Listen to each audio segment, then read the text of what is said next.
O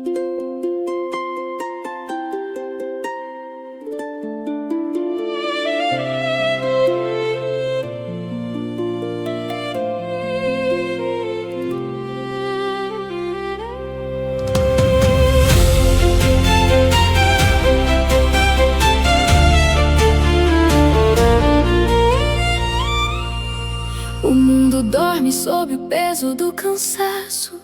As sombras guardam o silêncio do deserto. Mas às 3 da manhã eu rompo o espaço, onde o mistério se faz puro e perto. Enquanto o corpo pede o chão e o repouso, a alma grita por um brilho mais intenso. O portal se abre antigo e glorioso. No meio do silêncio, o sagrado é imenso. Dois mundos lutam dentro de um só peito.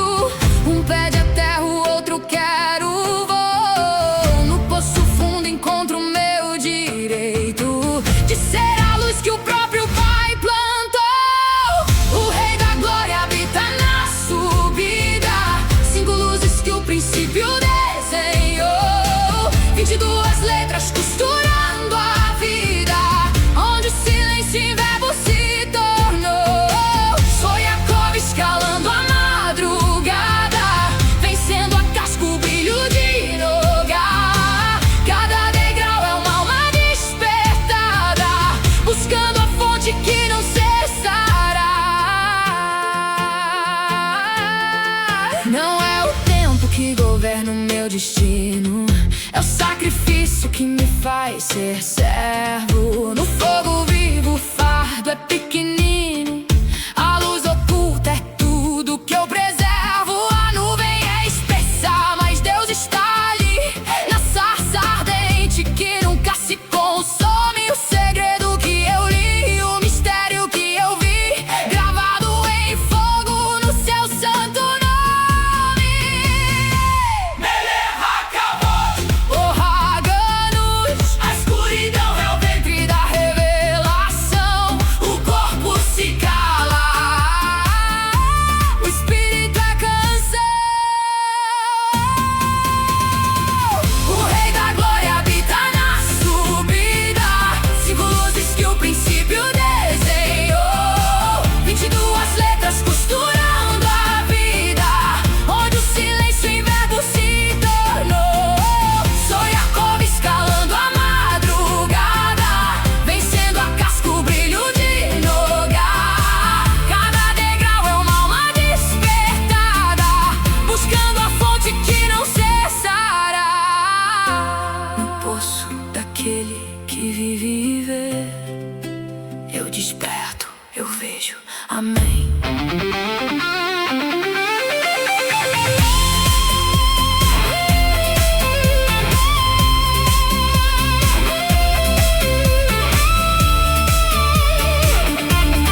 vou destrinchar isso.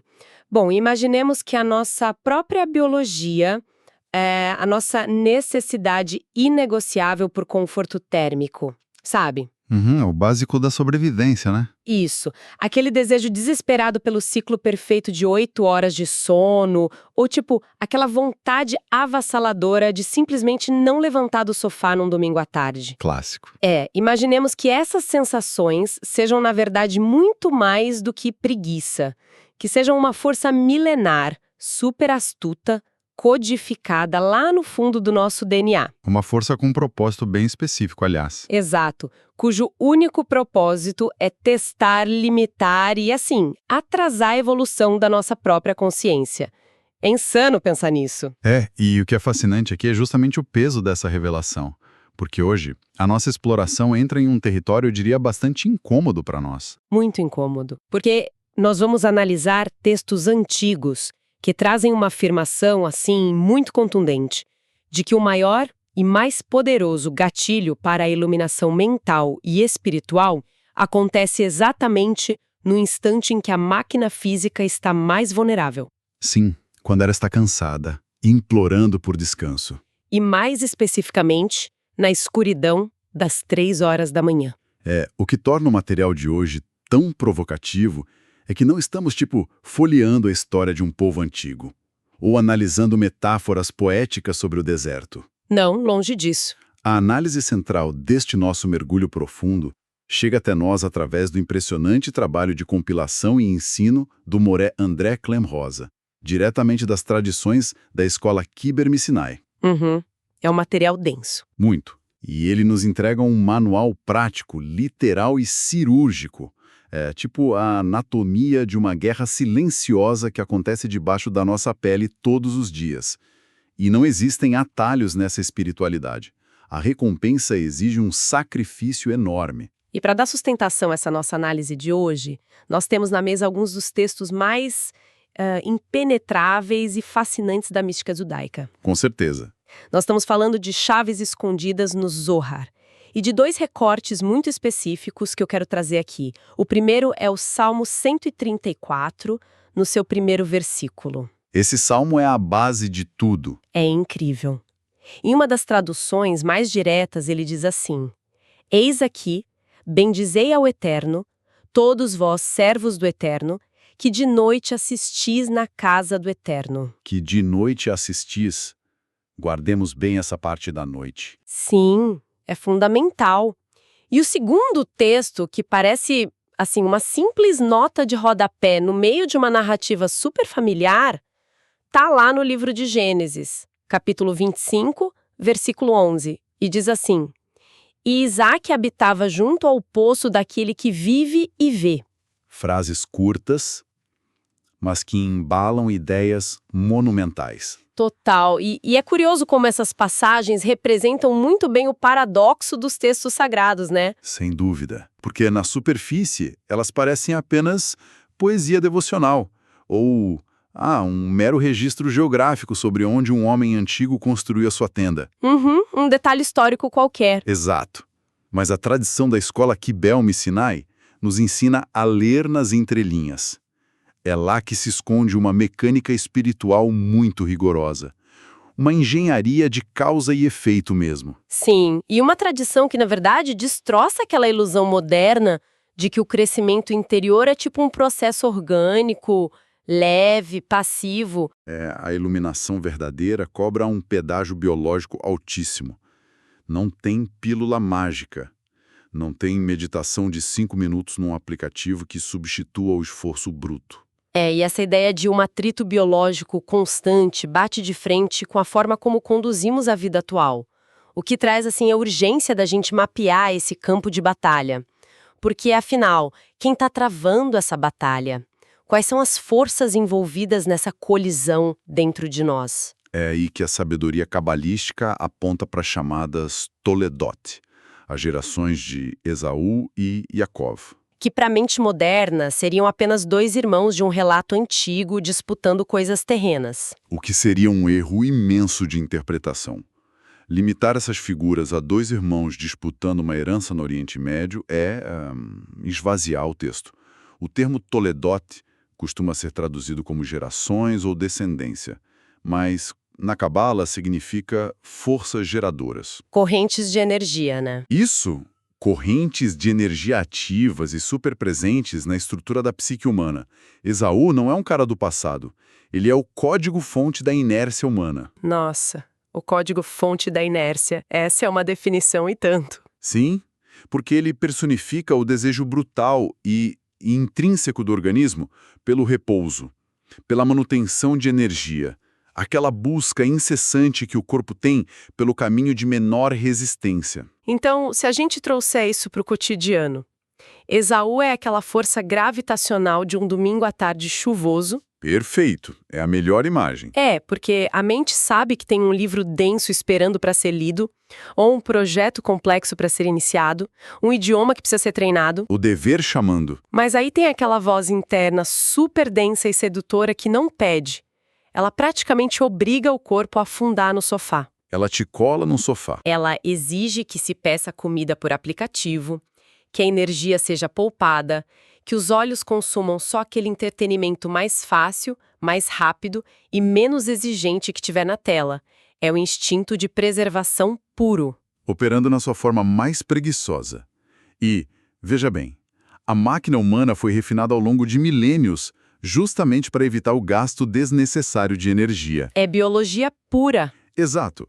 Em um mundo selvagem, guardar calorias significava sobreviver até o dia seguinte.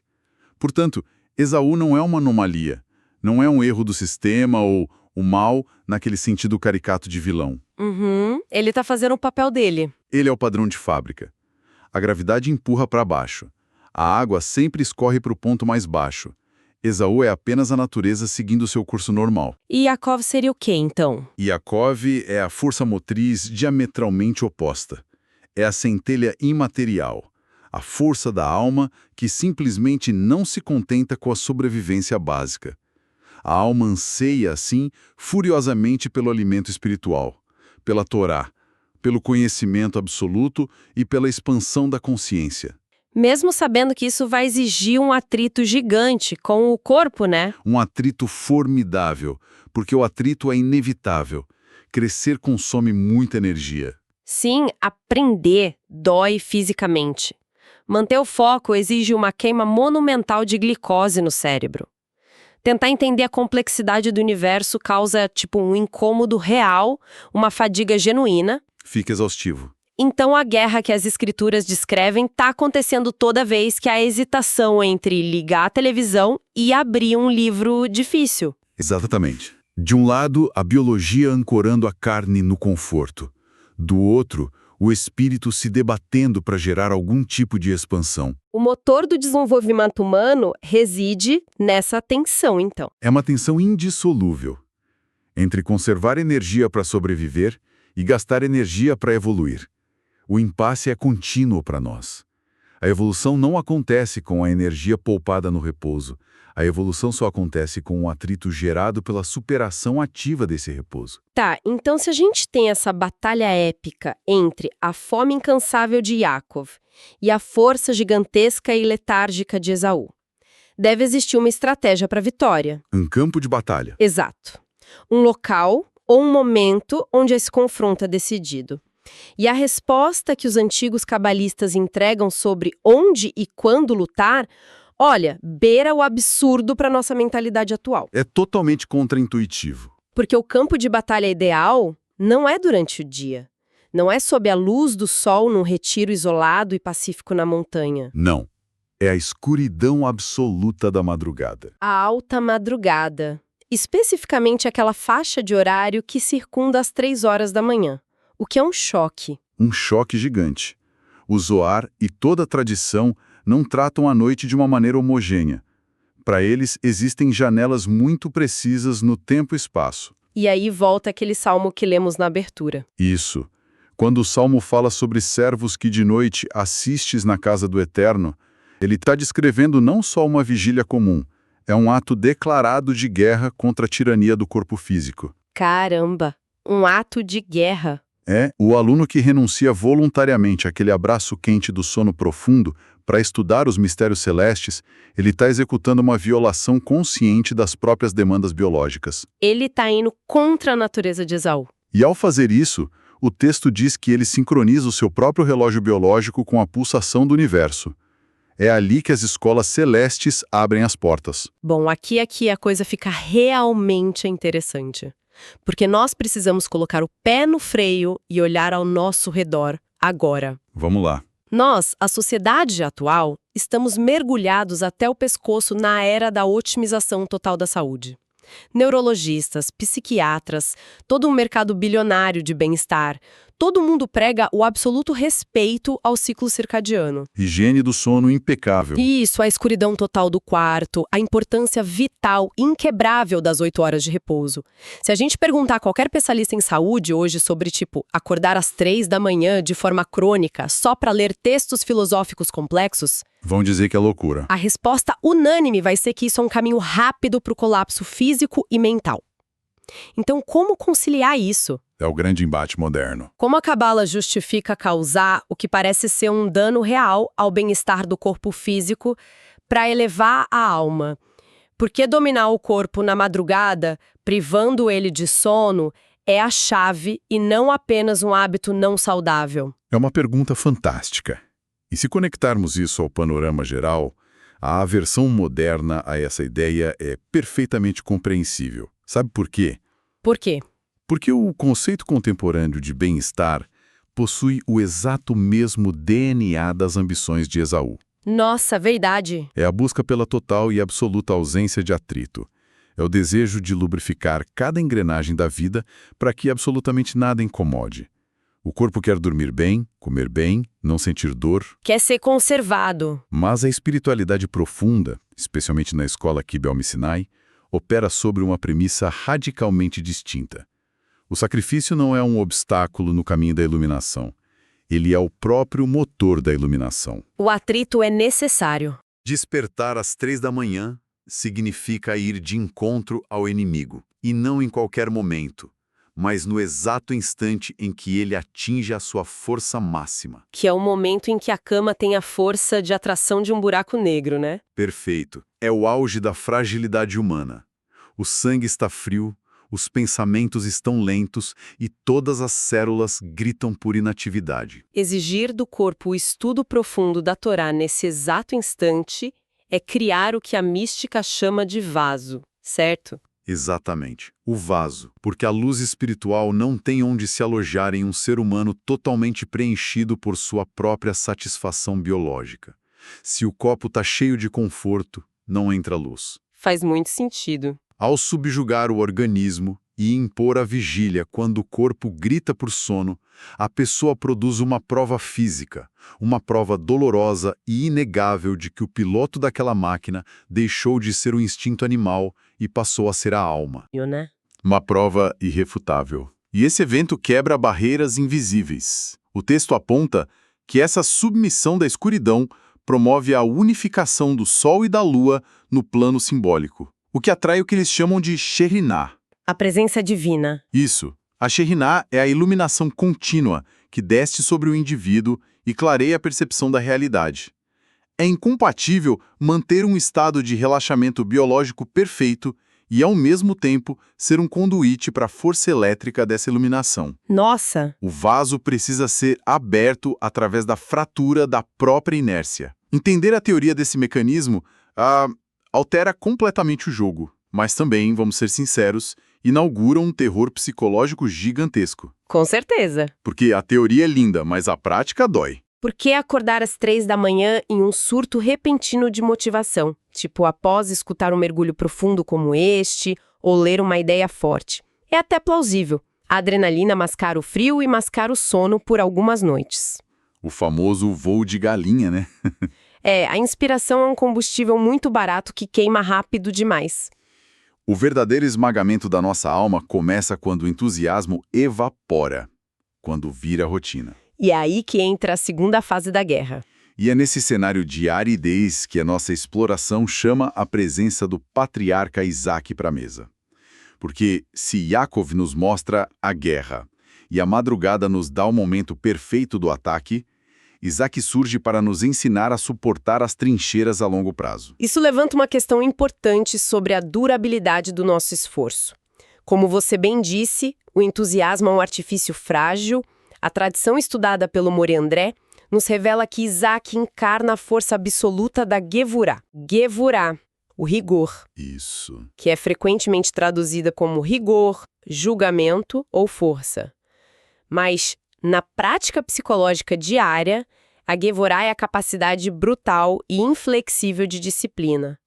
É o poder de restrição. Mas não só a restrição de evitar o mal, não. Não, é a restrição de continuar fazendo o que é árduo quando todo ser pede para parar. E aqui entra aquele pequeno e devastador versículo de Gênesis. E Isaac habitava junto ao poço daquele que vive e vê, o poço de Beer Lahai-Roi. Assim, pode soar como uma história de sucesso imediato, para quem lê rápido, como alguém que simplesmente caminhou e achou um oásis.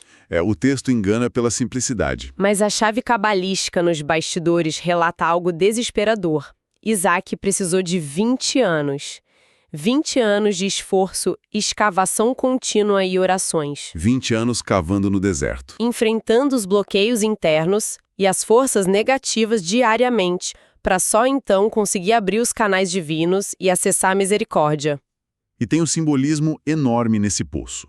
Na estrutura da árvore da vida cabalística, o poço representa as Sefirot, que são as esferas ou emanações pelas quais a luz do infinito desce para a realidade material. E Isaac precisou cavar por 2 décadas para remover a terra seca que entupia essa conexão com a Sefirot. As Sefirot formam a estrutura do universo. São tipo as válvulas de pressão da energia cósmica. Conectar-se a elas requer uma purificação muito rigorosa das nossas próprias limitações. A Gevurah de Isaac, essa disciplina ferrenha, foi justamente essa capacidade de suportar a escavação diária contra a crosta rígida da própria natureza dele. Olha, vamos tentar dimensionar o tamanho disso comparando com a nossa civilização moderna. Nós fomos super condicionados a simplesmente girar maçanitas e abrir torneiras cromadas. A gente quer tudo na hora. A expectativa básica é que a água saia sob pressão, límpida, no exato instante em que o movimento da mão é feito. Se uma página na internet leva 10 segundos a mais para carregar, ou se a compra demora 48 horas para chegar, o nível de frustração emocional das pessoas vai ao teto. A tolerância é zero. Nós operamos sobre a ditadura dos estímulos curtos e do retorno instantâneo. Mas a realidade do poço de Isaac não tem absolutamente nada a ver com torneiras. É a realidade de alguém andando pelo deserto, pegando pás e picaretas e golpeando a terra seca sob um sol punitivo. E repetindo isso dia após dia. Uma única gota de umidade na areia. A dúvida corrosiva que bate no ano 10, em que a racionalidade grita que todo aquele esforço é loucura pura. O esmagamento da esperança. No ano 15. As mãos não têm mais pele, a rotina é mecânica, é cega, exaustiva. Foram 20 anos cavando o próprio abismo psicológico e espiritual até acessar a Sefirot. O impacto brutal dessa comparação ilustra perfeitamente uma regra universal que nós muitas vezes tentamos ignorar. Existe uma concepção quase infantil na sociedade de que a misericórdia cósmica, a luz e o auxílio divino descem de cima para baixo como se fosse chuva. Como se fosse só estender a mão, né? Como se bastasse apenas se posicionar no campo e ficar esperando para ser abençoado. A realidade espiritual funciona de forma exatamente inversa. As engrenagens da Sefirot contêm energia abundante, sim, mas essa energia está represada. Entendi. A compaixão cósmica não cai sobre a passividade humana. Ela precisa ser provocada, arrancada, despertada de baixo para cima. Ou seja, o canal de comunicação não está entupido lá no teto, ele está entupido aqui no chão, por nós mesmos. O bloqueio é sempre interno. A disciplina impiedosa de Isaac, essa força tremenda chamada Gevurah, agiu como a corda que amarrou a humanidade a esse acesso divino. Sem atalhos. Mas a pá tem que bater na pedra todos os dias. A solidão e a fadiga do ano 10 ou do ano 15 fazem parte do teste de resistência da alma. Então, recapitulando a nossa jornada, nós atravessamos o cenário da inércia com Esaú, a ruptura desse conforto através das madrugadas de Jacove e o rigor interminável com Isaac. O mapa completo da batalha. E isso nos força a encarar o propósito final de toda essa engenharia, porque a grande pergunta que fica é: por que passar a vida lutando contra a gravidade de um sofá seguro? Pra que tanto esforço, né? Por que quebrar nossa ordem biológica para estudar textos insondáveis no silêncio da noite? E, acima de tudo, por que cavar buracos imaginários no meio dessa seca psicológica durante décadas? O que se constrói de verdade na prática com esse martírio contínuo? Chegamos ao núcleo duro da filosofia apresentada por esses textos. Toda essa operação quase militar contra o nosso próprio corpo tem como fim a construção da única bagagem autorizada a cruzar a fronteira da vida orgânica. A fronteira final. O mundo físico nos ilude diariamente com métricas de valor completamente falsas. A grande tragédia revelada por essa tradição é que o prestígio alcançado entre os homens se dissolve no instante exato do fim da biologia. Nossa, os ensinamentos desmascaram o que a gente chama de sucesso, né? Totalmente. E não fazem isso de forma suave, não. É afirmado sem espaço para romantismo. As posições de poder, as contas bancárias engordadas por décadas de trabalho extenuante, a influência política e a quantidade de aplausos. Tudo isso São moedas que não têm absolutamente nenhum poder de compra após o término da existência material. Fica tudo inevitavelmente abandonado na sala de embarque. não embarca no voo. Não. A riqueza intelectual, os níveis de estudo da Torá, os graus de transformação interna que nós obtemos ao vencer a vontade do corpo, isso sim se aglutina à estrutura da alma.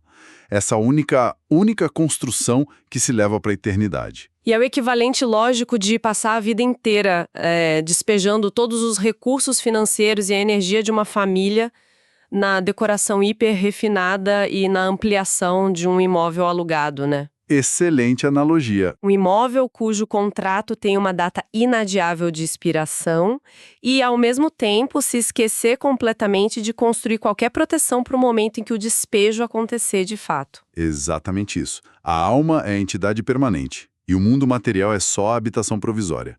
Atribuir ao valor final ao que obrigatoriamente se deixa para trás é um erro de cálculo fatal na vida. E o nível de assimetria que existe entre a forma como nós vivemos hoje e essa verdade antiga é assustador. Uma observação super rápida da nossa sociedade atual mostra que mais de 95% do nosso tempo e do nosso foco de vida são derramados, esgotados sobre o imóvel alugado. Sem dúvida. As pessoas consomem a própria sanidade, desenvolvem úlceras de estresse, destroem relacionamentos profundos tentando subir degraus irreais no mundo corporativo. Comprando objetos para projetar imagens. Isso, para projetar imagens para outras pessoas que, em última análise, também perecerão e ficarão para trás. E enquanto essa histeria coletiva para acumular essas bagagens, que as leis universais simplesmente proíbem de embarcar no voo final, a verdadeira arquitetura espiritual, que é o que exige a pá de Isaac e a madrugada de Jacov, essa é abandonada, porque dá muito trabalho e não rende palmas sociais imediatas. Essa é a síntese perfeita do problema humano. Por isso a dinâmica revelada pelo Mori André e a escola mística ganha um tom tão grave e urgente. A fome insaciável de Jacov naquelas madrugadas solitárias e a dureza obstinada das escavações de 20 anos de Isaac. Não são continhos de fadas para aquecer o coração antes de dormir. Não são fábulas infantis. Elas são a instrução exata de como erguer, degrau por degrau, o nosso próprio castelo espiritual. O material de construção é a força de vontade que suplanta a inclinação negativa. A superação do conforto. Quanto maior a negação desse conforto para acessar a Sefirot, mais robusta fica a estrutura da alma. O que nós solidificamos através da Givurá é, no final das contas, quem nós seremos para a eternidade. Caramba, e isso muda a perspectiva de absolutamente tudo na vida. Amarra e eleva nossa exploração a um ponto de não retorno. Nós iniciamos esse caminho hoje destrinchando como a guerra travada lá no silêncio dos nossos instintos define o futuro. Vimos o repouso sedutor de Esaú lutando contra aquele impulso imaterial de Yaakov. A inércia contra a fome de conhecimento. Em seguida, descascamos a complexidade bem desconfortável da madrugada, percebendo que não se trata apenas de perder sono, mas de desferir um golpe mortal contra a tirania biológica às 3 da manhã, unificando a escuridão e a luz para permitir a entrada da Shekhinah. A quebra do vaso. E compreendemos a dor e o rigor da Gevurah através das mãos super esgotadas de Isaac, aprendendo que acessar o divino não é simplesmente abrir uma torneira num ambiente seguro, mas é sangrar no deserto escavando as próprias limitações por décadas a fio. Sem garantia visual de curto prazo. E nós culminamos na realidade esmagadora de que a imensa maioria da humanidade vive correndo sem parar para acumular pedras de gesso, ignorando o diamante da disciplina espiritual, que é a única matéria-prima aceita lá do outro lado. É uma exposição precisa e dura dos fatos. Os princípios cabalísticos trazidos nesses textos e resgatados com tanta clareza por estudiosos contemporâneos atuam como um diagnóstico irrefutável da condição humana. É um raio-x profundo. Títulos são fumaça, posses materiais são cinzas. Apenas os degraus espirituais concretizados com dor e com muita superação acompanham a essência imortal. Partindo desse axioma que é inquebrável, há uma provocação fundamental para ecoar nos corredores da mente ao longo dos próximos dias. Qual seria? Caso, num passe de mágica brutal, nesta próxima madrugada, tudo aquilo que a sociedade aplaude sumisse. O carro na garagem, a conta bancária, o cargo cobiçado, aquela rede de contatos poderosa e as roupas de grife. Se tudo isso fosse apagado da existência sem deixar vestígios, qual seria a altura exata da escada invisível que ficaria de pé dentro de nós? Uau! Uma ponderação silenciosa que expõe e pesa a alma de qualquer pessoa disposta a pensar de verdade. Nós agradecemos profundamente a sintonia e a paciência de quem mergulhou junto conosco pelas águas densas, frias, mas extremamente reveladoras dessa tradição milenar. Que a inquietação gerada hoje seja um impulso genuíno para as madrugadas e para a escavação contínua de amanhã. Ficamos por aqui, sempre carregando a certeza de que a busca pela verdade cobra caro e o aprendizado nunca, jamais para. Até a nossa próxima exploração.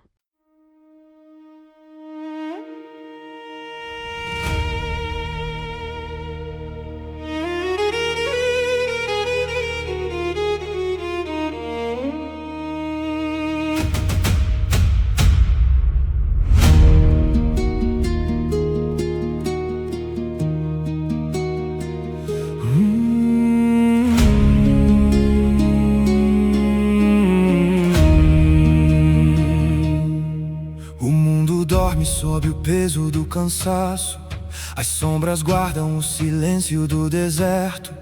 Mas às 3 da manhã eu rompo o espaço, onde o mistério se faz puro e perto. Enquanto o corpo pede o chão e o repouso, a alma grita por um brilho mais intenso. O portal se abre antigo e glorioso, no meio do silêncio, o sagrado é imenso. 2 mundos lutam dentro de um só peito. Um pede a terra, o outro quer o voo. No poço fundo encontro o meu direito de ser a luz que o próprio Pai plantou. O Rei da Glória habita na subida, 5 luzes que o princípio desenhou. 22 letras costurando a vida, onde o silêncio em verbo se tornou. Sou Yaakov escalando a madrugada, vencendo a casca, o brilho de Nogar. Cada degrau é uma alma despertada, buscando a fonte que não cessará. Não é o tempo que governa o meu destino, é o sacrifício que me faz ser servo. No fogo vivo o fardo é pequenino, a luz oculta é tudo que eu preservo. A nuvem é espessa, mas Deus está ali, na sarça ardente que nunca se consome. O segredo que em fogo no seu santo nome. Meler Hakavod, o Haganus, a escuridão é o ventre da revelação. O corpo se cala, o espírito é canção.